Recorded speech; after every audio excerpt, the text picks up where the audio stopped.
Hello everyone, welcome to concept of chemistry. आज JEE 2020 2 सितंबर का क्वेश्चन पेपर, 2 सितंबर मॉर्निंग शिफ्ट का क्वेश्चन नंबर 12 से डिस्कस करने जा रहे हैं। इससे पहले क्वेश्चन नंबर 11 तक पिछले वीडियो में हम डिस्कस कर चुके हैं। 12 तक क्वेश्चन नंबर 11 तक पिछले वीडियो में डिस्कस कर चुके हैं। उसका लिंक यहाँ पे लगा दे रहे हैं।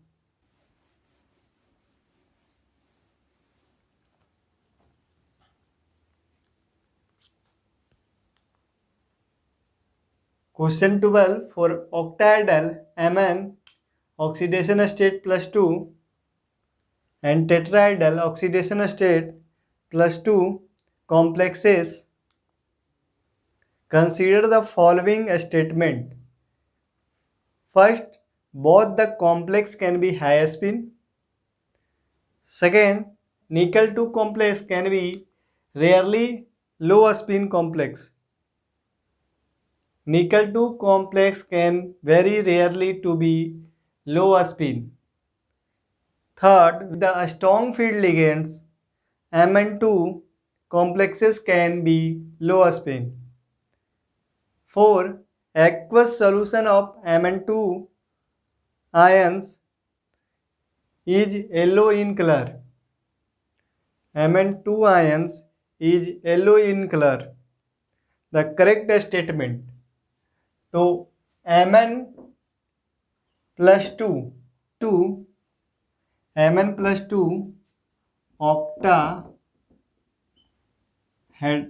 octahedral कॉम्प्लेक्स, तो इसका हाइब्रिडाइजेशन D2sp3 या sp3d2 दोनों पॉसिबल है। और अगर D2sp3 है तो ये लो स्पिन कॉम्प्लेक्स है, लो स्पिन कॉम्प्लेक्स। और अगर sp3d2 है तो है हाई स्पिन कॉम्प्लेक्स। और निकल अगर +2 में है और निकल +2 और टेट्राहेड्रल है, तो ये इसका हाइब्रिडाइजेशन sp3 होगा और ये हाई स्पिन कॉम्प्लेक्स होता है, हाई स्पिन कॉम्प्लेक्स। और लो स्पिन कॉम्प्लेक्स एग्जिस्ट नहीं करता है। लो स्पिन कॉम्प्लेक्स रेयरली एग्जिस्ट करता है, नहीं एग्जिस्ट करता है। लो स्पिन कॉम्प्लेक्स एग्जिस्ट नहीं करता है। तो देखते हैं जो कौन कौन स्टेटमेंट इसमें सही है। और 4 जो स्टेटमेंट है, aqueous solution of Mn2 ions is yellow in colour. तो Mn2 आयंस का कलर जो होता है वो कलरलेस होता है या फेंट कलर होता है, कलरलेस या फेंट कलर। तो इसका ये 4 ऑप्शन जो है इनकरेक्ट है। तो both the complex can be high spin. तो हाँ, ये कॉम्प्लेक्स भी हाई स्पिन हो सकता है, ये कॉम्प्लेक्स भी हो सकता है। तो दोनों कॉम्प्लेक्स हाई स्पिन हो सकता है। तो ये स्टेटमेंट सही है। दूसरा, निकल complex can be rarely low spin. तो निकल कॉम्प्लेक्स रेयरली लो स्पिन होगा, तो ये बात भी सही है, ये भी सही है। उसके बाद with the strong field ligand, तो स्ट्रॉन्ग फील्ड लिगेंड, जब स्ट्रॉन्ग फील्ड लिगेंड रहेगा,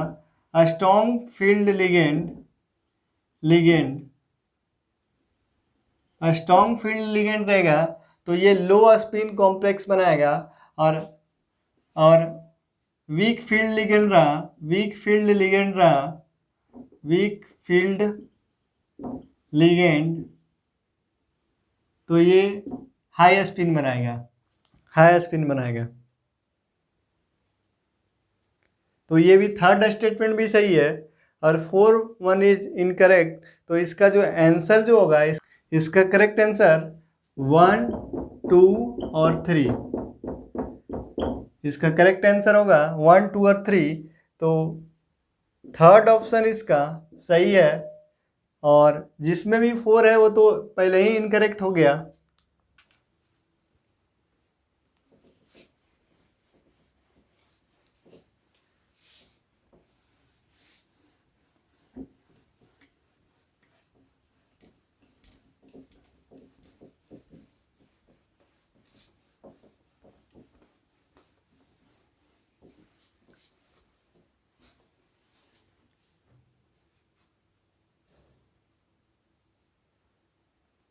Question 13.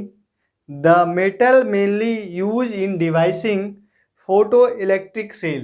तो फोटोइलेक्ट्रिक सेल्स बनाने के लिए कौन सा मेटल का यूज किया जाता है? तो कौन सा मेटल का यूज किया जाता है? तो दिया हुआ इसमें सोडियम दिया हुआ है, लिथियम दिया हुआ है, सीजियम दिया हुआ है, रुबिडियम दिया हुआ है। ये क्वेश्चन 2 चैप्टर का बोल सकते हैं, एक एटॉमिक स्ट्रक्चर और दूसरा एस ब्लॉक से। तो एस ब्लॉक से बोल सकते हैं। तो इसमें बोल रहा है कि फोटो इलेक्ट्रिक सेल बनाने के लिए कौन सा मेटल का यूज करते हैं? तो जिसका आयनाइजेशन एनर्जी कम होता है उसको यूज किया जाता है फोटो इलेक्ट्रिक सेल बनाने के लिए। तो सबसे कम आयनाइजेशन एनर्जी किसका होता है? सीजियम का। और ये एनसीईआरटी में मेंशन है, जो सीजियम जो है उसका वर्क फंक्शन सबसे कम होता है और उसका आयनाइजेशन एनर्जी कम होता है। इसके वजह से caesium is mostly use to make photo electric cell. तो ये फर्स्ट ऑप्शन है। और अगर देखें तो down the group ionisation energy कम होता है, down the group ionisation energy decrease करता है, down the group ionisation energy decrease करता है।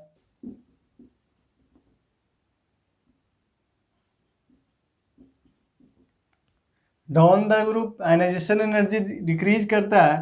तो सबसे कम आयनाइजेशन एनर्जी सीजियम का है। तो इसको आयनाइज करने के लिए बहुत कम एनर्जी देना पड़ेगा, इसीलिए इसका यूज किया जाता है। इससे इजीली इलेक्ट्रॉन निकल जाएगा क्योंकि इसका आयनाइजेशन इंथैल्पी कम होता है या वर्क फंक्शन इसका कम होता है। इसके वजह से सीजियम का यूज किया जाता है, फोटो इलेक्ट्रिक सेल बनाने के लिए यूज किया जाता है।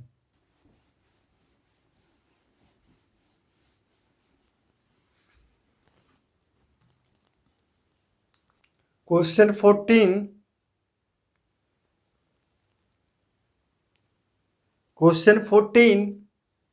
Which of the following compound will show retention in the configuration on nucleophilic substitution by OH minus ion? Second नहीं होगा क्योंकि CH C2H5 और CH2Br है। तो अगर यहाँ से OH मैंने अटैक करता है और यहाँ पे Br हटता है तो यहाँ पे कार्बोकेटाइन बनेगा, उसका रीअरेंजमेंट हो जाएगा। तो कार्बोकेटाइन का रीअरेंजमेंट पोजीशन चेंज हो जा रहा है, तो ये इसमें रिटेंशन कन्फिगरेशन नहीं होगा। और जब यहाँ पे CH3 और यहाँ पे H है और यहाँ पे Br है और इसमें अगर न्यूक्लियोफिलिक अटैक हो रहा है OH के द्वारा तो यहाँ पे रिटेंशन हो सकता है। तो इसका रिटेंशन हो सकता है इसमें, तो ये रिटेंशन होगा। तो इसका आंसर जो होगा वो थर्ड होगा, लेकिन इसमें इसको ऑप्टिकली एक्टिव होना चाहिए, तो इसका हमको लग रहा है अप्रोप्रिएट आंसर नहीं है।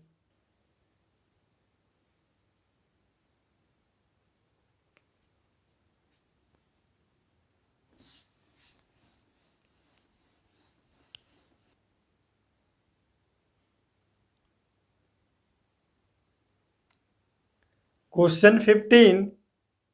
For the following assertion and reason the correct option. Assertion A. When copper 2 and sulfide ion are mixed, they react together extremely quickly to give a solid. Reason: the equilibrium constant of Cu2 plus aqueous plus H2 minus aqueous equilibrium CuS solid is high because the solubility product is low. तो first statement तो लग तो रहा है ये statement सही है, जब Cu+2 और H2 माइनस रिएक्ट करेंगे, तो जब रिएक्ट करेंगे तो CuS ये क्विकली तो फॉर्म होगा, लेकिन ध्यान देना होगा तो सॉल्युबिलिटी प्रोडक्ट का वैल्यू है वो बहुत कम है इसका सॉल्युबिलिटी प्रोडक्ट का वैल्यू। तो सेकेंड स्टेटमेंट इसका सही है, सेकेंड स्टेटमेंट तो इसका अप्रोप्रिएट है। फर्स्ट स्टेटमेंट को चेक करते हैं। फर्स्ट स्टेटमेंट में बोल रहा है जो जब इसको Cu प्लस आयन और S माइनस आयन को रिएक्ट करेंगे, मिक्स करेंगे, तो ये CuS का फॉर्मेशन करेगा, क्विकली फॉर्म करेगा CuS। तो ये स्टेटमेंट में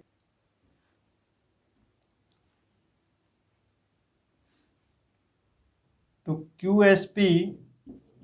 QSP का वैल्यू होता है Cu2 प्लस आयन का कंसंट्रेशन प्लस H2 माइनस का कंसंट्रेशन। अगर इसका प्रोडक्ट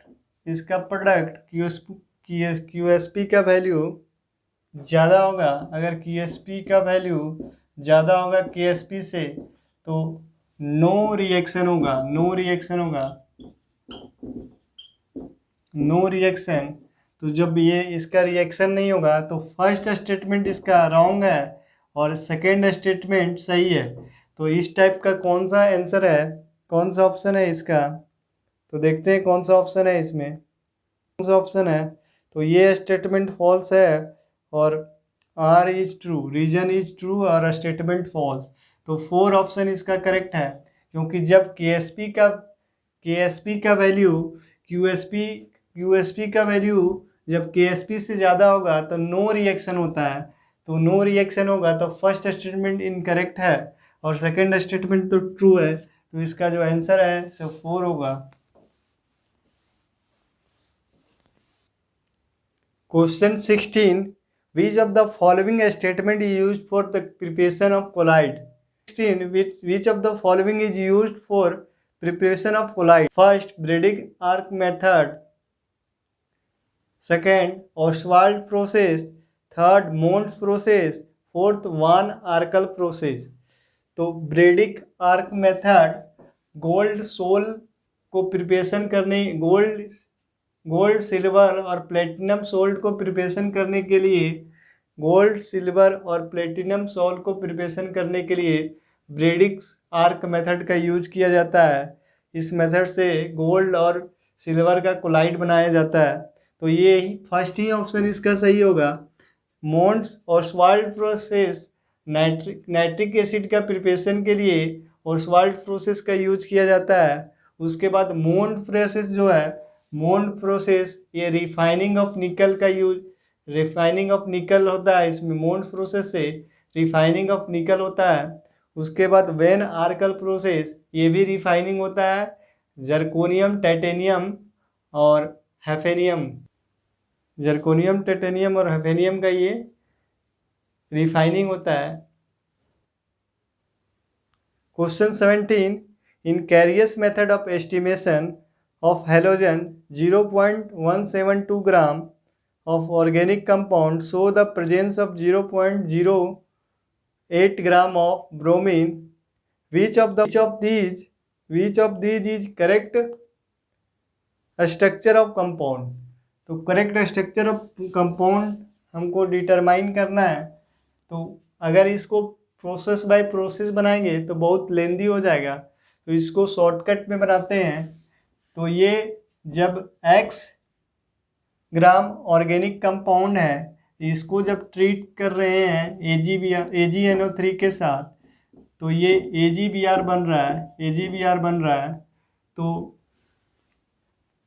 0.72 ग्राम ऑर्गेनिक कंपाउंड है। जब इसका मॉलिक्यूलर मास से डिवाइड करेंगे तो ये मोल्स ऑफ ऑर्गेनिक कंपाउंड आएगा।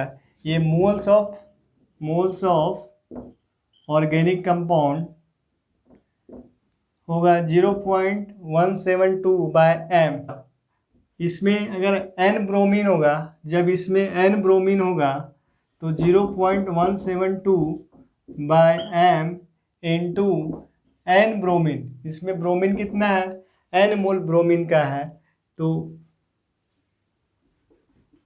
n मोल ब्रोमीन का है, तो equal two moles of bromine. Bromine का मोल कितना है, तो 0.172 into n divided by m। ये मोल्स ऑफ क्या आ गया, ब्रोमीन। ये मोल्स ऑफ मेरा ब्रोमीन आ गया। अब हमको कैलकुलेट करना है वेट ऑफ ब्रोमीन कितना दिया हुआ है। ब्रोमीन का weight 0.72 by m into n equal to into 80 equal to 0.08 gram. तो ये मेरा क्वेश्चन में दिया हुआ है, ब्रोमीन का वेट दिया हुआ है, ब्रोमीन का वेट दिया हुआ था, ब्रोमीन का वेट दिया हुआ है 0.08 ग्राम दिया हुआ है ब्रोमीन का वेट।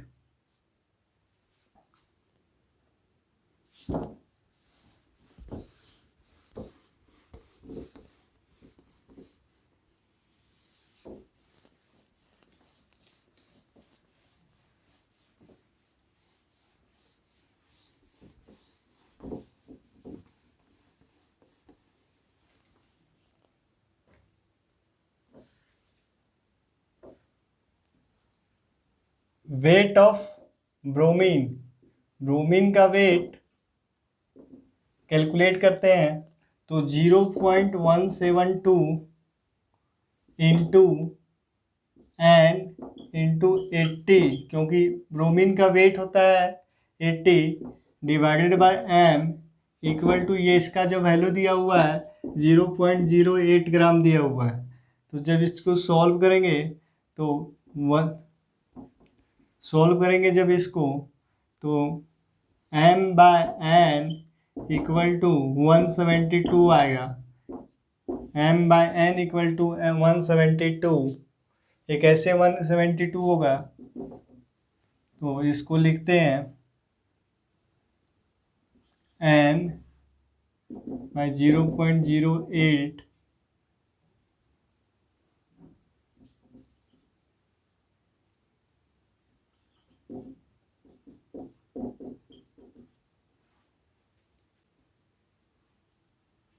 तो इसको सॉल्व करने के बाद, इसको सॉल्व करने पर m बाय n का वैल्यू 172 आएगा। तो अब चेक करते हैं कि कौन सा ऑप्शन इसमें सही होगा। तो CH3Br का जो मॉलिक्यूलर वेट होगा, ये m मॉलिक्यूलर वेट है और ये नंबर ऑफ ब्रोमीन है। तो नंबर ऑफ ब्रोमीन कितना है, अगर 1 है तो 1 से डिवाइड करेंगे, अगर n है तो n से डिवाइड करेंगे। तो इसमें CH3Br में 1 ब्रोमीन है, 172 नहीं होगा, तो ये ऑप्शन नहीं होगा। तो इसका जो वैल्यू होगा ये फर्स्ट ऑप्शन नहीं होगा, क्योंकि इसका मास जो है 172 नहीं होगा। उसके बाद सेकेंड में भी मॉलिक्यूलर मास 172 नहीं होगा, 172 नहीं होगा। सेकेंड का मॉलिक्यूलर मास n इसमें 1 है, तो इसका भी वैल्यू नहीं होगा, तो ये सेकेंड ऑप्शन भी नहीं होगा। थर्ड ऑप्शन देखते हैं, तो थर्ड ऑप्शन को अगर चेक करें तो थर्ड ऑप्शन चेक करने पे 172 आता है इसका मॉलिक्यूलर मास, और 1 से डिवाइड करेंगे तो 172 बाई 1 इक्वल टू कितना हो जाएगा, 172। तो इसका वैल्यू कितना आएगा, 172।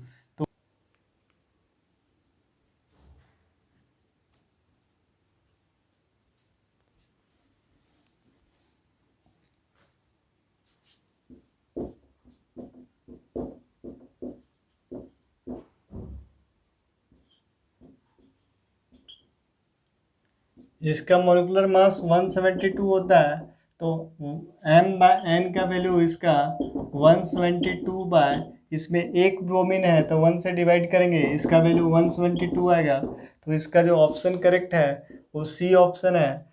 फोर्थ को भी चेक कर लेते हैं, तो फोर्थ को 251 आएगा, और इसमें दो ब्रोमीन है तो जब इसको डिवाइड करेंगे तो ये 172 नहीं आएगा, तो फोर ऑप्शन भी नहीं होगा, फोर ऑप्शन भी, डी ऑप्शन भी नहीं होगा।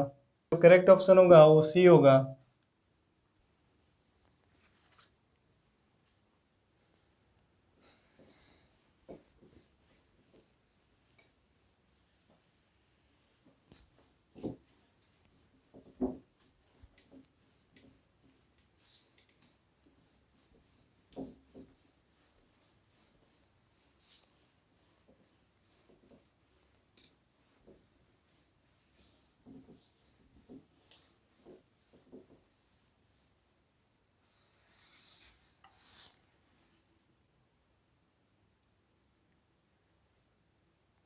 Question 18.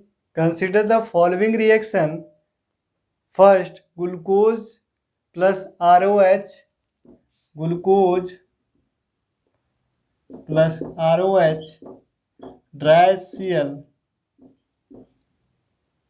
ये एसीटल बनाता है, एसीटल बनाता है ये। जब इसको ट्रीट करेंगे, इसको जब ट्रीट करेंगे X equivalent of acetic anhydride,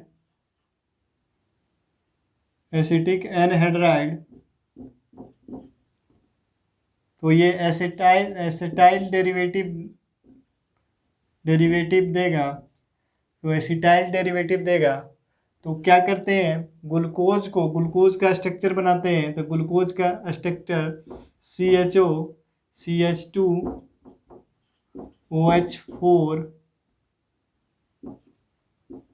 CH2OH, ये ग्लूकोज का स्ट्रक्चर है। जब इसको ट्रीट करेंगे ROH के साथ, ROH ड्राई HCl के साथ ट्रीट करेंगे, तो ये अल्डिहाइड ग्रुप है यहाँ पे, तो अल्डिहाइड ग्रुप का एसीटल का फॉर्मेशन हो जाता है, एसीटल। तो यहाँ पे CH2OH4 CH2OH, और यहाँ पे COR। जब इसको ट्रीट करेंगे X equivalent of CS acetic anhydride, तो X इक्विवेलेंट, तो यहाँ पे OH का एसिटाइलेशन हो जाता है, OH का जो एसिटाइलेशन हो जाता है एसिटाइल ग्रुप से, तो इसमें दिखना है कितना नंबर ऑफ OH है, तो इसमें नंबर ऑफ OH 5 है, तो 5 इक्विवेलेंट एसिटिक एनहाइड्राइड हमको चाहिए, तो 5 इक्विवेलेंट हमको एसिटिक एनहाइड्राइड चाहिए, तो 5 एसिटिक एनहाइड्राइड होगा, तो यहाँ पे बन जाएगा। उसके बाद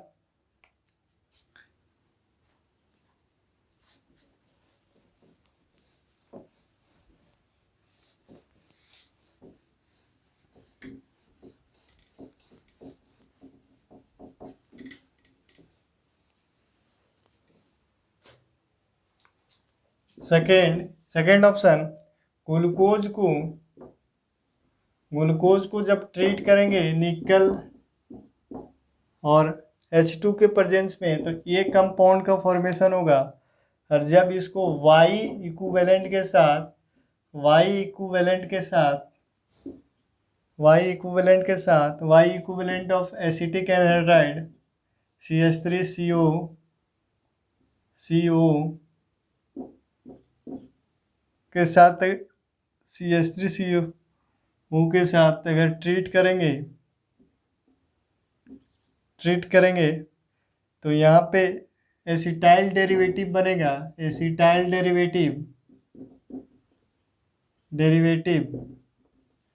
तो ग्लूकोज को जब निकल हाइड्रोजन के साथ ट्रीट करेंगे तो यहाँ पे HCHO CH2OH4 CH2OH, तो यहाँ पे जब इसको निकल हाइड्रोजन के साथ ट्रीट करेंगे तो ये रिड्यूसिंग एजेंट है, अल्डिहाइड ग्रुप को रिड्यूस करके अल्कोहल में कन्वर्ट कर देगा, अल्डिहाइड ग्रुप को रिड्यूस करके अल्कोहल में कन्वर्ट कर देगा। और यहाँ पे CH2OH, ये CH2OH, तो ये यहाँ पे OH ग्रुप जो है, OH ग्रुप 6OH है, तो 6 एसिटिक एनहाइड्राइड का को आवश्यकता पड़ेगा, 6 एसिटिक एनहाइड्राइड का आवश्यकता पड़ेगा, तो 6 एसिटिक एनहाइड्राइड का आवश्यकता पड़ेगा। तो Y इक्वल टू कितना हो गया, 6, Y इक्वल टू 6। नेक्स्ट है, जो अगर ग्लूकोज को हम ट्रीट करते हैं, जब हम ग्लूकोज को ट्रीट करते हैं, नेक्स्ट क्वेश्चन है,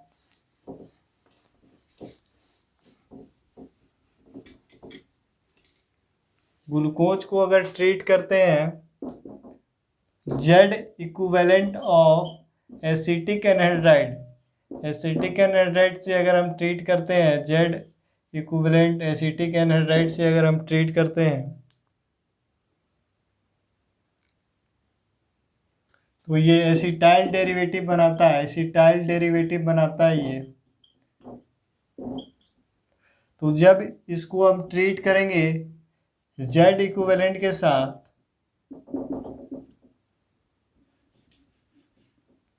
Z इक्विवेलेंट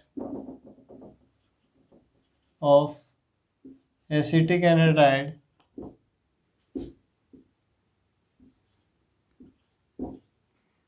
तो Z इक्विवेलेंट, तो जितना OH है वो एसिटाइल ग्रुप से रिप्लेस हो जाएगा, OH ग्रुप को एसिटाइलेशन हो जाएगा।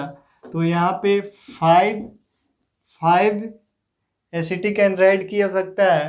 तो इसका जो करेक्ट होगा, XYZ का वैल्यू क्या होगा, XYZ का वैल्यू 5, 6, 5। तो इसका जो ऑप्शन होगा 5, 6, 5, तो इसका ऑप्शन जो थर्ड है वो करेक्ट है, 5, 6, 5, ये ऑप्शन इसका सही होगा।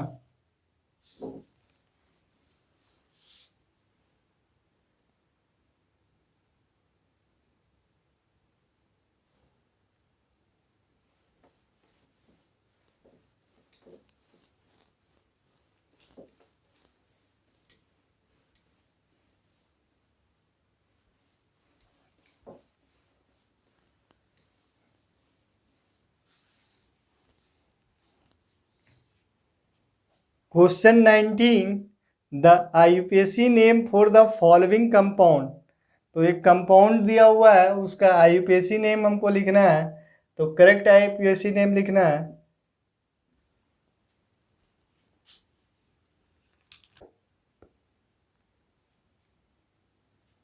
करेक्ट IUPAC नेम लिखना है। तो यहाँ पे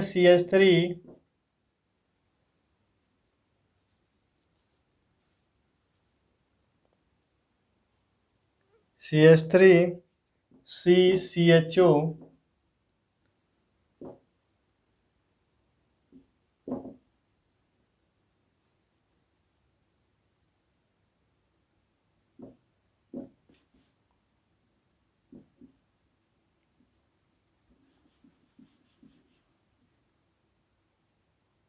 COOH और यहाँ पे CH3। तो IUPAC नेम लिखने में हमको प्रायोरिटी ऑर्डर याद रहना होगा, प्रायोरिटी ऑर्डर हमको याद करना होगा। तो प्रायोरिटी ऑर्डर हमको याद रहेगा तभी ये क्वेश्चन का एग्जैक्ट हम नाम लिख पाएंगे। तो एसिड का प्रायोरिटी ऑर्डर एल्डिहाइड ग्रुप और डबल बॉन्ड से ज़्यादा है, तो नंबरिंग यहाँ से स्टार्ट होगा। तो 1, 2, 3, 4, 5, 6। अगर हम कार्बन को इसमें इंक्लूड करेंगे तो यहाँ पे ऑक्जो होगा, ऑक्जो प्रीफिक्स के रूप में यूज होगा, ऑक्जो प्रीफिक्स के रूप में यूज होगा ऑक्जो, जब हम कार्बन को इंक्लूड करेंगे। तो इसका नेमिंग लिखते हैं। तो 2 पोजीशन में मिथाइल है और 5 पोजीशन में मिथाइल है, 2 और 5 पोजीशन में मिथाइल है, 2 और 5 पोजीशन में मिथाइल है। तो इसका नाम हो जाएगा 2,5 dimethyl, 2,5 dimethyl 6 oxo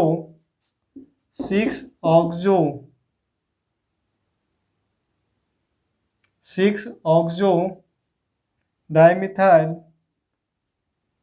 6 oxo hex hex और डबल बॉन्ड कहाँ पे किस पोजीशन पे है, तो 3 इन और ओइक एसिड, ओइक एसिड। तो इसका जो ऑप्शन करेक्ट होगा, इसका 2 ऑप्शन जो है करेक्ट होगा।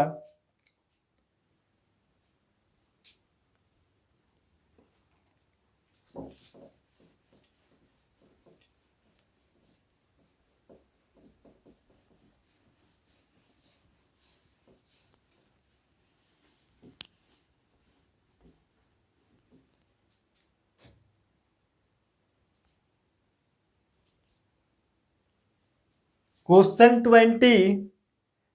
While titrating the dilute HCl solution with aqueous NaOH, which of the following will not be required?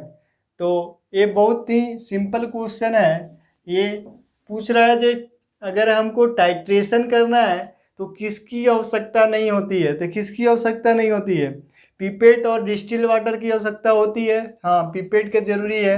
तो फर्स्ट ऑप्शन तो होगा ब्यूरेट और प्रोसेलिन टाइल। हाँ, तो इसका भी हो सकता है, ब्यूरेट के भी हो सकता है। बंसन बर्नर और मेजरिंग सिलेंडर, तो बंसन बर्नर का यूज नहीं करते हैं, इसको हीट हमको नहीं करना है, तो बंसन बर्नर का हमको यूज नहीं करना है। तो इसका जो आंसर जो होगा थर्ड, वो इसका करेक्ट ऑप्शन होगा बंसन बर्नर, क्योंकि हमको हीट तो करना नहीं है, टाइट्रेशन करना है। कोनिकल फ्लास्क, ब्यूरेट, पिपेट, ये सब की आवश्यकता होती है।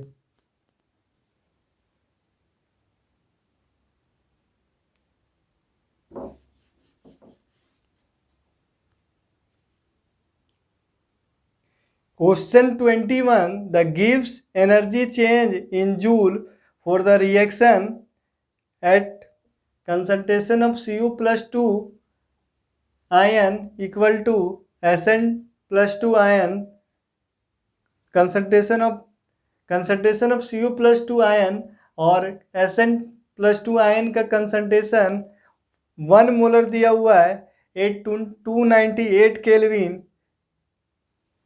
और ये रिएक्शन लिखा हुआ है Cu S plus Sn2 plus aqueous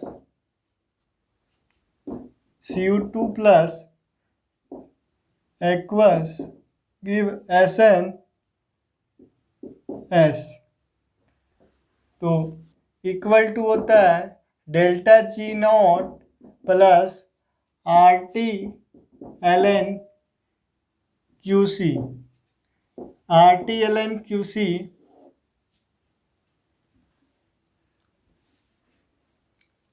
तो इस रिएक्शन के लिए n का वैल्यू 2 होगा, क्योंकि ये Cu से Cu2 प्लस में जा रहा है और Sn प्लस 2 से Sn 0 में जा रहा है। तो यहाँ पे n इक्वल टू कितना होगा, नंबर ऑफ इलेक्ट्रॉन। तो ये क्या करेगा, 2 इलेक्ट्रॉन ये एक्सेप्ट करेगा और ये 2 इलेक्ट्रॉन लूज करेगा।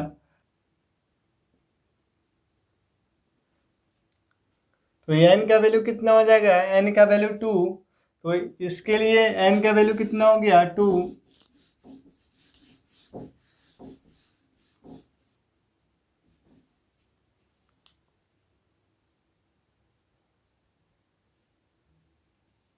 और ई नॉट सेल हम कैलकुलेट कर लेते हैं। तो E naught cell equal to होता है E naught of reduction potential of cathode. तो कैथोड में Sn से Sn2 प्लस Sn2 से Sn प्लस 2 से Sn minus reduction potential of anode E naught cell equal to E cathode minus E anode.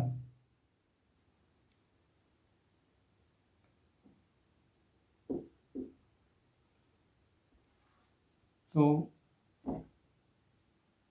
E anode, reduction potential of anode. तो ये Cu2 plus से Cu, तो इसका reduction potential दिया हुआ है, -0.16 वोल्ट -0.34 वोल्ट, तो ये इसका जो वैल्यू आएगा 0.05 वोल्ट। ये मेरा इनॉट सेल आ गया, ये मेरा इनॉट सेल आ गया, ये मेरा ई सेल आ गया, इनॉट सेल का पोटेंशियल आ गया।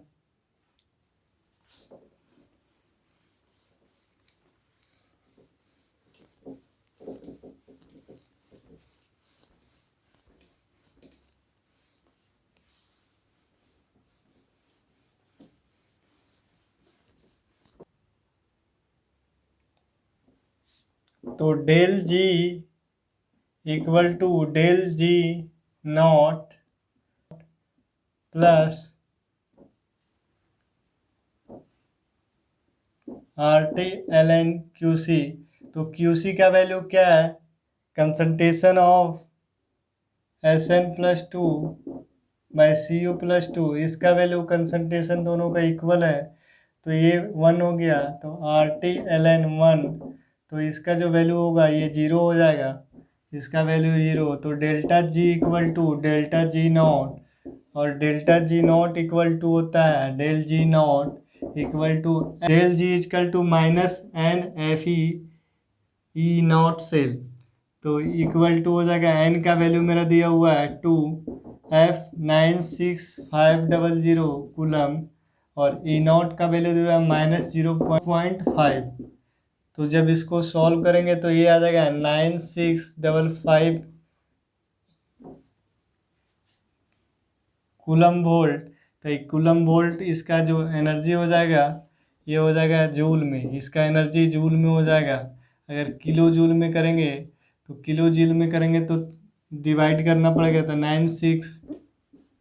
96 जब डिवाइड करेंगे तो इसका किलो जूल में इसका आंसर होगा 96.5 किलो जूल। ये मेरा आ गया एनर्जी, ये मेरा आ गया del G not.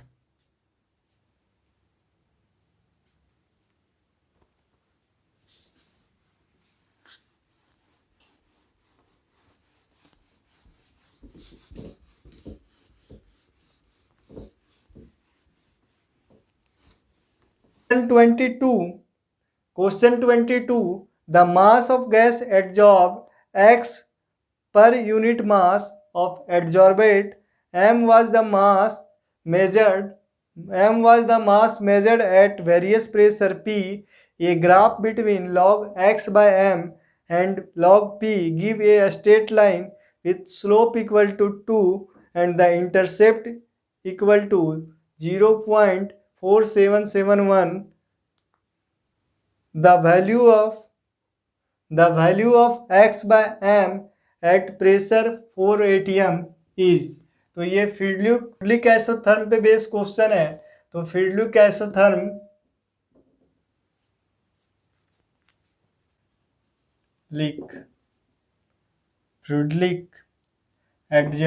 Adsorption isotherm, तो ये X by M equal to K P के पावर 1/n। तो जब इसको लॉग लेंगे तो log X by M equal to log K plus 1/n log P, ये है। इसको हम लिख सकते हैं log X by M equal to 1/n log P equal to log K। तो ये y equal to mx plus c straight line का ग्राफ है, और इसका ग्राफ जो होगा log x by m, intercept इसका log k, intercept log k, slope जो इसका होगा, स्लोप इक्वल टू 1/n।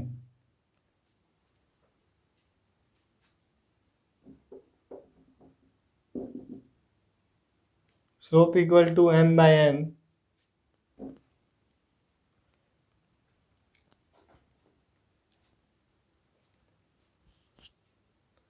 तो इसको जब कंपेयर करेंगे तो कंपेयर करने पे स्लोप का वैल्यू क्या हो जाएगा, स्लोप का वैल्यू 1/n, और इंटरसेप्ट हो जाएगा इसका,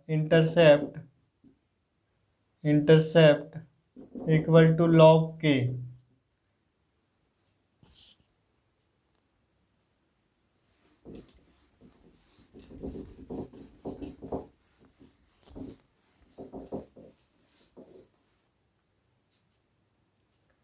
तो slope equal to 1/n equal to दिया हुआ है क्वेश्चन में, स्लोप का वैल्यू दिया हुआ है क्वेश्चन में 2 दिया हुआ है, स्लोप का वैल्यू 2 दिया हुआ है, तो इसको इक्वेट करेंगे। स्लोप का वैल्यू 2 दिया हुआ है, स्लोप का वैल्यू 2 दिया हुआ है, तो slope equal to 1/n equal to 2, n equal to आ जाएगा, n इक्वल टू आ जाएगा 1/2, n का वैल्यू आ जाएगा 1/2, और log इंटरसेप्ट दिया हुआ है, intercept log k equal to कितना हो जाएगा 0.477। तो ये log 3 का वैल्यू होता है 0.4771। तो ये जब इसका एंटी लॉग लेंगे तो तो इसको लिख सकते हैं log k equal to log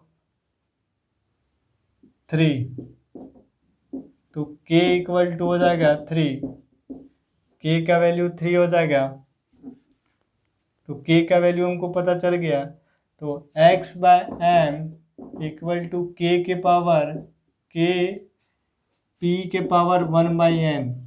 तो k का वैल्यू 3, p का वैल्यू 4 atm बोल रहा है, 4 atm प्रेशर बोल रहा है, 4 atm प्रेशर क्वेश्चन में बोल रहा है, तो 4 का पावर 1/2, तो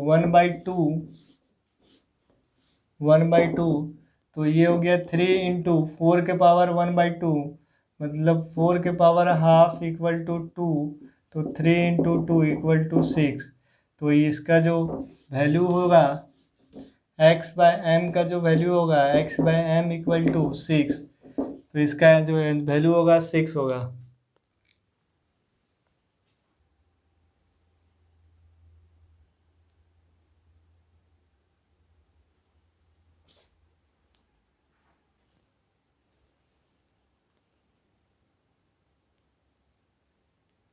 question 23, the number of chiral carbon present in the molecule given below. तो कितना कायरल कार्बन है कैलकुलेट करना है।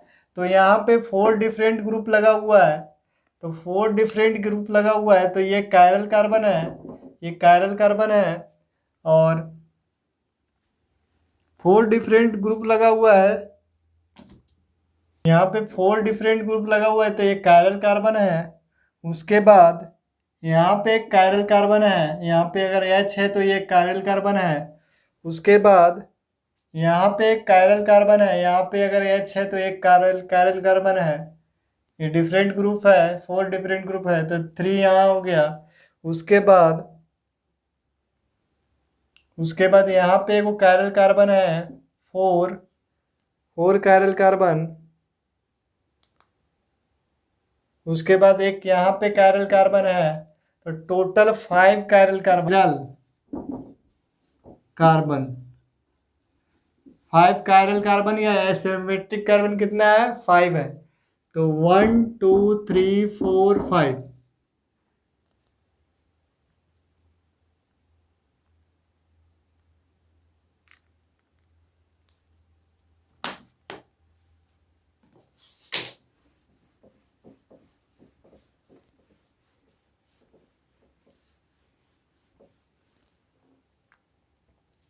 Question 24, the internal energy change in joule when 90 gram of water undergoes complete evaporation.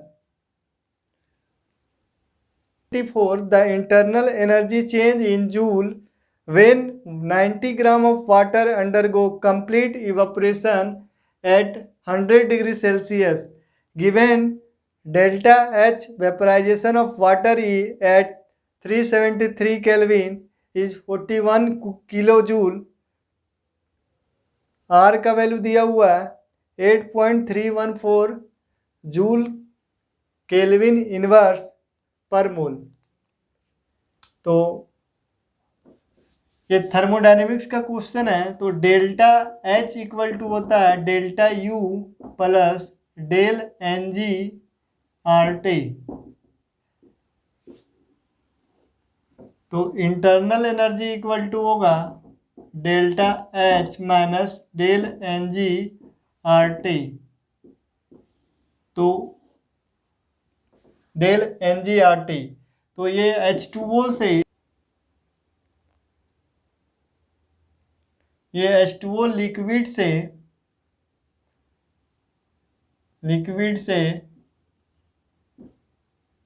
H2O vapour में convert हो रहा है। H2O liquid से H2O वेपर में कन्वर्ट हो रहा है। तो इसमें जो एनर्जी चेंज है H2O लिक्विड से H2O वेपर में चेंज हो रहा है। तो यहाँ पे number of solid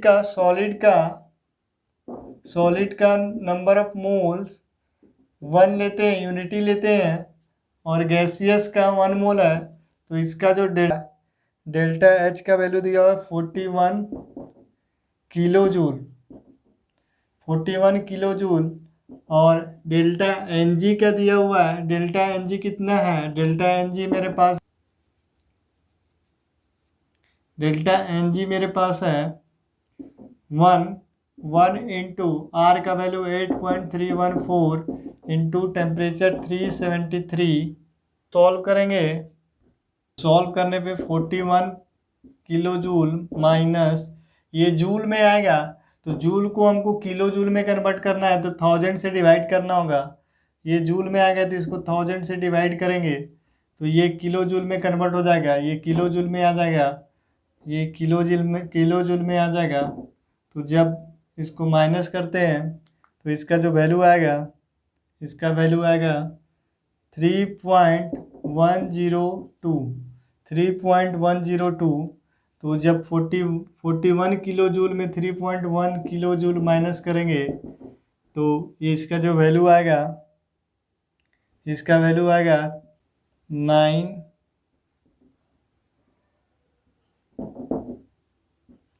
37.9 kilo joule. 37.9 kilo joule ये इंटरनल एनर्जी 1 मोल,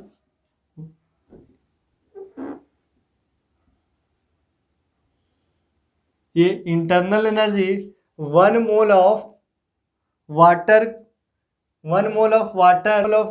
के लिए इंटरनल एनर्जी कितना आएगा? 1 मोल ऑफ वाटर के लिए कितना इंटरनल एनर्जी आएगा? इतना। तो टोटल मोल्स कितना है? टोटल मोल्स 90 ग्राम दिया हुआ है।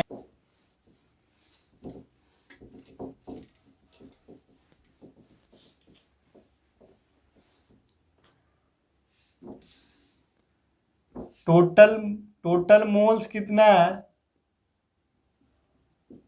तो 90/18 इक्वल टू 5 मोल्स। तो 5 मोल्स है, तो 1 मोल का इंटरनल एनर्जी कितना आया? 1 मोल ऑफ वाटर का इंटरनल एनर्जी कितना आया? ये आया मेरे पास 37.9 किलो जूल। तो इसको जब 5 मोल के लिए कितना आएगा? 5 मोल ऑफ H2O के लिए इंटरनल एनर्जी कितना आएगा? 37.9 किलो जूल इंटू 5। तो जब इसको सॉल्व करेंगे तो 45 और 7 5 जा 35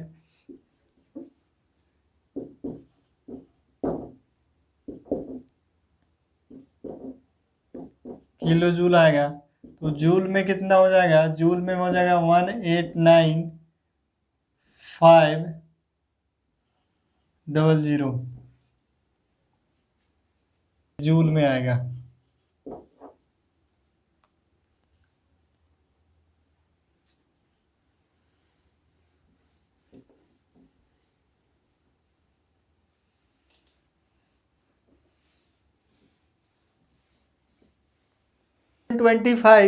The oxidation state of iron atoms in compound A, B, C respectively are X, Y and Z.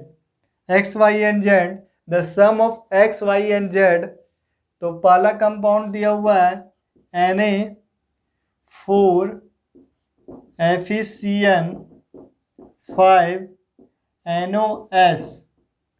ये कंपाउंड दिया हुआ है Na4 FeO4।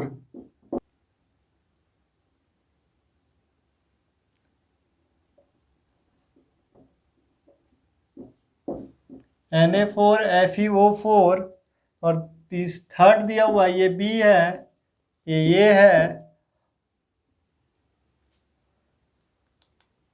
F2CO9। F2CO9। तो इसका जो ऑक्सीडेशन स्टेट है, यहाँ पे आयरन का ऑक्सीडेशन स्टेट इसमें 0 है, इसमें आयरन का ऑक्सीडेशन स्टेट +4 है, इसमें 0 है, इसमें +4 है, और इसमें +2 है। इसका ऑक्सीडेशन स्टेट +2, इसमें +4 और इसमें 0। तो ये वाला जो कॉम्प्लेक्स जो बन रहा है, ये एक स्पेशल, जब Na2S को ट्रीट करते हैं Na2FeCN5NO, इससे अगर ट्रीट करते हैं, ये नाइट्रोपिरोसाइड है, नाइट्रोपिरोसाइड, और ये टेस्ट को बोलते हैं नाइट्रोपिरोसाइड टेस्ट। और ये जो है थायोनाइट्रो कंपाउंड है, नाइट्रो से नाइट्रो है, थायोनाइट्रो। तो ये कॉम्प्लेक्स में इसका ऑक्सीडेशन स्टेट +2 है, और जब ये कंपाउंड बनाता है तो Na4